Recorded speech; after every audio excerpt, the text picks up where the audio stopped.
The evil twin theory in Peppa Pig isn't a rumor anymore, and it's not some made-up name either, because fans have always called Peppa's twin Olivia, and it turns out Olivia already exists. She's got her own show, her own family, and a life that lines up a little too perfectly with Peppa's. And once you see how similar they really are, the theory stops sounding crazy and starts sounding deliberate. And honestly, it even makes you rethink that old image everyone talks about, the one where the pig family is standing outside the house, and there's what looks like a second Peppa Pig watching from the window. Maybe that wasn't some creepy animation error or random background gag at all. Maybe that was always meant to be Olivia, the twin who wasn't supposed to be there, but was never really gone either. Let's find out who she really is.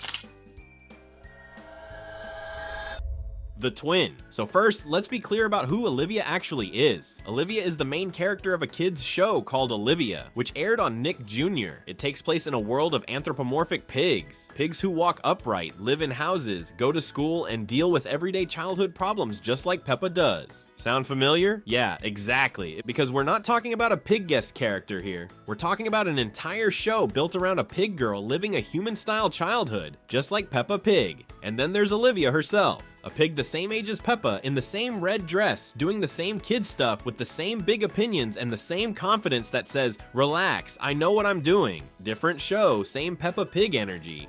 Kids TV doesn't accidentally make two near identical pig leads and just shrug about it. That's not a coincidence, that's a choice. It's like someone took Peppa Pig, slid one universe to the left, changed the channel logo, and hoped nobody would notice. And here's where the evil twin theory suddenly stops sounding dramatic and starts sounding awkwardly logical. Because Olivia isn't a spooky attic pig or a creepy fan drawing. She already exists. She has her own show, her own world, and a life that looks suspiciously like Peppa's, just happening somewhere else. If Peppa ever had a twin, she wasn't meant to meet. This is exactly what that twin would look like. The family. Now here's where things stop being funny coincidences and start getting a little awkward. Because once you look past the pig, the red dress, and the attitude, the family setup is basically identical. Both Peppa and Olivia are the oldest daughters, which explains the bossy confidence immediately. They're in charge, they know best, and they will absolutely tell you that. Both have a younger brother, whose entire personality is built around being smaller, louder, and emotionally unpredictable. And yes, of course, both brothers are obsessed with dinosaurs, because apparently there's a rule somewhere that says, if you're a cartoon pig's little brother, you must love dinosaurs. Then there are the parents. No first names, ever. Just mom and dad, like they were copied and pasted from the same instruction manual. The mums are calm, practical, and quietly holding the household together while chaos unfolds around them. And the dads? Oh, the dads are where it gets very specific. Both dads are architects, not builders, not office workers. Architects. Both are slightly absent-minded. Both give long, confident explanations. Oh, I'm a bit of an expert at making pizza. And both offer expert advice whether or not anyone actually asked for it. This isn't a generic cartoon dad. This is a very particular type of dad. At this point, it doesn't feel like two random families. It feels like the same family just split across two universes. And the more you line it up, the harder it gets to pretend this all happened by accident. The teacher blueprint. And then there's the teacher. In Olivia, you've got Mrs. Hagenmuller, a passionate, slightly eccentric teacher who loves learning, encourages curiosity, plays instruments, and treats every lesson like it's the most exciting thing that's ever happened. I'm on a school bus. Let's go for a ride. Sound familiar? Because Peppa has Madame Gazelle, who is also eccentric, musical, endlessly enthusiastic, and permanently one lesson away from turning school into a full-blown performance. If you can clap, you can make music. Or the girls, please copy me. And here's the thing, this isn't just both shows have a teacher. Both teachers are eccentric, musical, obsessed with learning, and weirdly enthusiastic about everything. They sing, they perform. They treat school like a personality trait. That's not a coincidence, that's a duplicate. Honestly, it's starting to feel like Olivia and Peppa didn't switch shows. The teacher just followed them, and if your teacher is identical, chances are the pig sitting in the front row is too.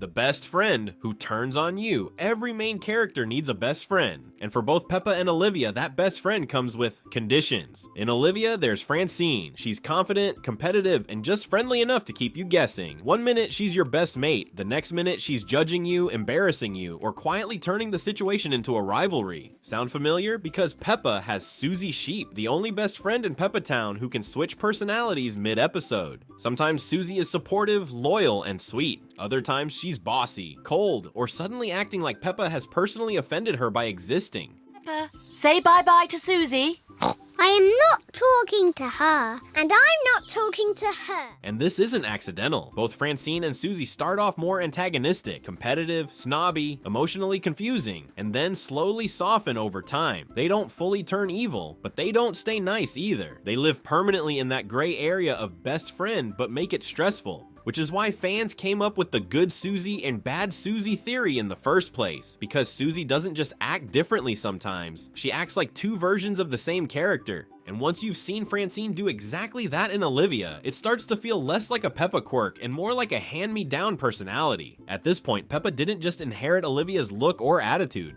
She inherited her emotionally complicated best friend too. Turns out when you copy the pig, you copy the emotional friendship chaos that comes with her. The timeline twist. Here's where the evil twin theory stops being fun and starts being inconvenient. Because if Olivia really is Peppa's twin, not a metaphor, not a coincidence, but the twin fans have been naming for years, then there's one thing we have to get straight. Twins don't appear randomly. They come from the same idea, and when you look at the timeline properly, that's exactly what happened here. Yes, Peppa Pig arrived on TV first. That's the version everyone knows, but Olivia didn't suddenly appear after Peppa. Olivia already existed. She was a fully formed character in children's books years earlier. Same age, same confidence, same red dress energy, long before Peppa ever jumped in a muddy puddle on television. Then Peppa becomes a global hit, and suddenly, Olivia gets a TV show too. Almost like the second half of the idea finally caught up. One version went on to dominate TV screens worldwide. The other stayed quieter, slightly different, but unmistakably connected, like the twin who didn't get the spotlight. And that's why the timeline matters, because once the idea split, the outcomes couldn't have been more different. One version became a global icon, hundreds of episodes, toys, theme parks, and total world domination. The other got 2 TV seasons, and then quietly disappeared. And if one twin gets everything, the fame, the spotlight, the legacy, while the other gets cut short and forgotten, well, if that doesn't create an evil twin story, we don't know what does. So yeah. If Olivia really is the twin fans have been naming for years, complete with the same dress, the same attitude, the same life setup, and her own fully licensed TV show, then this isn't a wild theory anymore. It's just awkward. Peppa Pig didn't accidentally invent an evil twin. She's been sharing one this whole time, and no one told her. And whether the show ever admits it or keeps pretending that window silhouette never happened, Olivia already exists, which means this mystery isn't going away. It's just standing there, smiling in a red dress. So what do you think? Is Olivia the real twin, the original blueprint, or the pig Peppa was hoping would stay off screen forever? Drop your theory in the comments. And if you enjoyed this, click one of the other Peppa Pig deep dives on your screen, because somehow it only gets messier from here. See you in the next one.